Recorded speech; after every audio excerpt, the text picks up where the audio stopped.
Bonjour à tous, j'espère que vous allez bien. On se retrouve aujourd'hui le 11. Comme vous disiez, aujourd'hui nous allons parler de la partie 2 de Vous devez éviter les malédictions. Aujourd'hui nous sommes le 11 janvier 2025. Notre verset de mémoire est tiré du livre de Nombres 23, verset 8. Et avant de commencer, prions. Seigneur, nous voulons te dire merci Seigneur pour hier. Merci Seigneur pour aujourd'hui. Merci Seigneur pour demain. Merci Seigneur pour la continuité Seigneur du message que nous avons entendu Seigneur hier. Nous voulons placer cet instant, ce moment entre tes saints et divins, de sorte à ce que vraiment nous puissions apprendre, de sorte à ce que tu puisses venir Seigneur solidifier ces connaissances que nous avons jusqu'ici dans le nom de Jésus. Permets également que nous puissions vraiment éviter la malédiction, que la malédiction ne soit pas notre part dans le nom de Jésus. Je prie vraiment afin que nous puissions encore une fois apprendre devant toi, à tes pieds, Seigneur, et qu'à la fin, ton nom soit glorifié. Au nom puissant de Jésus, j'ai prié. Amen. Alors, comme je vous l'ai dit, aujourd'hui, nous allons aborder la deuxième partie de Vous devez éviter, nous devons, je m'inclure également dans le sujet, nous devons éviter les malédictions. Notre verset de mémoire est tiré du livre de Nombre 23 à 8. La parole nous dit comment pourrais-je maudire celui que Dieu n'a pas maudit? Comment pourrais-je être irrité quand l'Éternel n'est pas irrité? Alors hier, nous avons pu voir tout simplement euh, le fait de pouvoir au mieux éviter enfin, le but finalement, enfin le but. Je dirais que nous devons vivre une vie de sorte à ne pas attirer les malédictions à nous, de sorte à vraiment nous puissions à l'inverse attirer les bénédictions à nous. Et cela passe notamment par nos œuvres, nos paroles. On a étudié quelques exemples, on a vu euh, l'impact que ça avait dans la vie de ces personnes qui ont été maudites. On a également dit que la malédiction, finalement, si vous n'avez absolument rien fait, parce que très, très souvent, une malédiction résulte d'une mauvaise action que nous avons pu avoir. Et donc, une personne qui n'a absolument rien fait ne peut pas euh, se retrouver victime de malédiction. Et nous sommes encouragés les uns les autres à vraiment vivre une vie exemplaire, de sorte à ne pouvoir pas être victime de malédiction. Alors, aujourd'hui encore, dans la continuité de ce message-là, il est vrai, il est clair que nous devons tout faire pour éviter d'attirer la malédiction à nous. Et on peut voir que lorsque vous vérifiez les Écritures et que vous voyez l'impact de la malédiction de Dieu sur une personne ou un groupe de personnes, si vous êtes sage, vous ferez tout ce qui est dans votre possible pour vous assurer que Dieu ne se fâche pas du tout contre vous. D'ailleurs, lorsque nous étudions ce thème-là, on peut voir ce qu'une malédiction d'un homme peut faire dans la vie d'un autre. Ici, nous allons plutôt nous intéresser à ce que la malédiction de Dieu peut faire. Bien sûr, Dieu est plus grand, Dieu est plus fort. Donc finalement, forcément, du moins, sa malédiction aura beaucoup plus d'impact. Et encore une fois, nous devons éviter d'attirer la malédiction de Dieu à nous. Mais il faut également savoir que lorsque Dieu maudit euh, puissamment. Dieu maudit de sorte à ce que personne ne peut, sauf si c'est lui, finalement, briser cette malédiction. Hier encore, une fois, pour revenir un peu sur ce que nous avons pu étudier, pour rebondir sur ce que nous avons vu hier, lorsqu'un homme vous maudit, vous pouvez aller vers Dieu, demander à ce que Dieu puisse vous en délivrer, Dieu puisse vous restaurer, Dieu puisse vous venir en aide. Mais lorsque c'est Dieu lui-même qui maudit, sauf lui, enfin seul lui plutôt, seul lui ne peut briser la malédiction placée sur votre vie. Ainsi, on comprend tout simplement que la puissance d'une bénédiction ou d'une malédiction, forcément, dépend de l'autorité spirituelle de celui qui la prononce. C'est une réalité. Elle dépend de l'autorité spirituelle de celui qui la prononce. Et puisqu'il n'y a pas de remède à la malédiction de Dieu, tout homme sage évitera tout ce qui pourrait inciter Dieu à le maudire.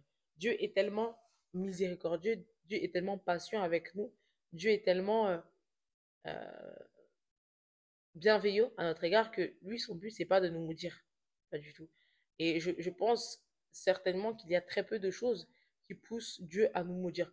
Que vraiment, si Dieu parvient, ou si Dieu décide demain de nous maudire, c'est parce que euh, nous avons vraiment fait quelque chose, nous avons, comme on dirait, dépassé les bornes. Pour que Dieu puisse derrière nous maudire. Et on peut voir, si on les lire, on va lire du moins je vais vous donner quelques versets. On peut voir dans l'histoire de Caïn, dans Genèse 4, 9 à 15, on remarque qu'à partir du moment où Dieu l'a maudit, Tous ceux qu'il a rencontrés ont voulu lui faire du mal, même sans provocation, même sans qu'il ne fasse quoi que ce soit. Finalement, les personnes que Cain a rencontrées souhaitaient lui faire du mal. Et c'est ce que peut attirer les malédictions de Dieu sur votre vie, c'est que peu importe où vous vous trouvez, peu importe ce que vous faites, ce que vous dites, même lorsque vous ne faites absolument rien ou vous ne dites absolument rien, les gens voudront faire du mal. Raison de plus d'éviter justement d'attirer cette malédiction-là. Lorsque vous lisez l'Écriture et que vous rencontrez quelque chose que Dieu interdit et qui attirerait potentiellement une malédiction de sa part, vous devez vous en éloigner. Parce que très souvent, Dieu nous met en garde. Dieu nous dit dans sa parole, et on peut le voir dans le livre de Malachie 3, 8 à 10, où Dieu nous dit que ceux qui ne paient pas la dîme lui volent et ça attire la malédiction. Très souvent, Dieu nous met en garde. Et euh, c'est ce que j'aime beaucoup avec Dieu, c'est que Dieu ne fait pas les choses, il fait vraiment les choses pour notre bien. Et lorsque Dieu nous donne finalement des instructions, lorsque Dieu nous donne sa parole finalement, c'est vraiment pour nous avertir, c'est vraiment pour nous accompagner tout au long de notre parcours terrestre, c'est vraiment c'est de sorte à ce que vraiment nous puissions nous épanouir dans notre vie pleinement. Et lorsque Dieu justement nous dit que lorsque nous ne payons pas la dîme, nous attirons la malédiction, et que derrière des personnes, en plus, c'est vrai que la dîme, c'est un sujet qui est très très fortement débattu aujourd'hui malheureusement dans le corps de Christ. Mais lorsque Dieu le dit clairement, que lorsque vous ne payez pas votre dîme, vous attirez à la malédiction, je pense que ce serait fou pour quelqu'un de ne pas le faire. Étant donné que Dieu vous dit ici, euh, il vous donne déjà la conséquence de votre action. Vous ne payez pas la dîme, ainsi vous attirez les malédictions. Et donc encore une fois, si vous voulez vous éloigner, vous ne souhaitez pas être victime des malédictions, c'est à vous de pouvoir tout simplement euh, avec discipline, suivre la parole de Dieu.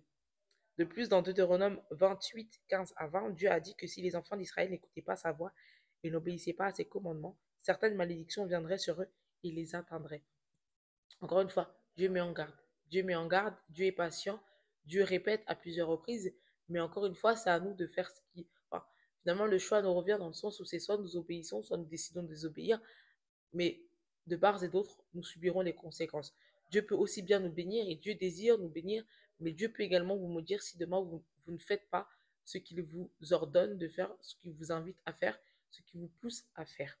C'est pourquoi vous devez vous assurer que vous vivez une vie en totale obéissance aux commandements et aux principes de Dieu. Finalement, c'est pas la question ne se pose pas de si vous avez envie ou non, ou est-ce que euh, vous voulez ou non. Vous devez vraiment être conscient que en tant que chrétien, on doit vivre une vie totalement en obéissance aux commandements. Que vous compreniez ou non ces principes, ces instructions, ce que Dieu vous dit, c'est une chose, mais je pense que le plus important ici, c'est vraiment de pouvoir être disposé à obéir. Nous allons terminer avec le point clé qui dit que se tenir à l'écart de tout ce qui peut attirer la malédiction de Dieu, voilà la sagesse. C'est une sagesse, c'est sage de se dire aujourd'hui, je veux me tenir éloigné de tout ce qui peut attirer les malédictions de Dieu. Personne ne désire être maudit, je pense, et encore moins de Dieu. Alors nous devons faire en sorte de ne pas attirer cette malédiction à nous, que ce soit nous. Et encore une fois, et c'est ce que j'ai dit, c'est ce que nous avons vu hier, c'est que ces malédictions peuvent même être héréditaires de génération en génération. Donc ne pensez pas forcément qu'à vous, pensez à plus large, à plus loin. Cela peut vous attirer des ennuis à vous, certes, mais cela ne peut ne pas s'arrêter ici. Et donc c'est à vous de faire en sorte de ne pas attirer cette malédiction-là, de faire tout en votre possible pour pouvoir suivre les commandements, les principes de Dieu, ce que Dieu vous ordonne ou vous commande de faire. En tant qu'enfant de Dieu, vous devez être disposé et prêt à le faire. J'espère que vous avez été bénis. À très vite pour un nouvel épisode des Yeux ouverts. Que Dieu vous bénisse.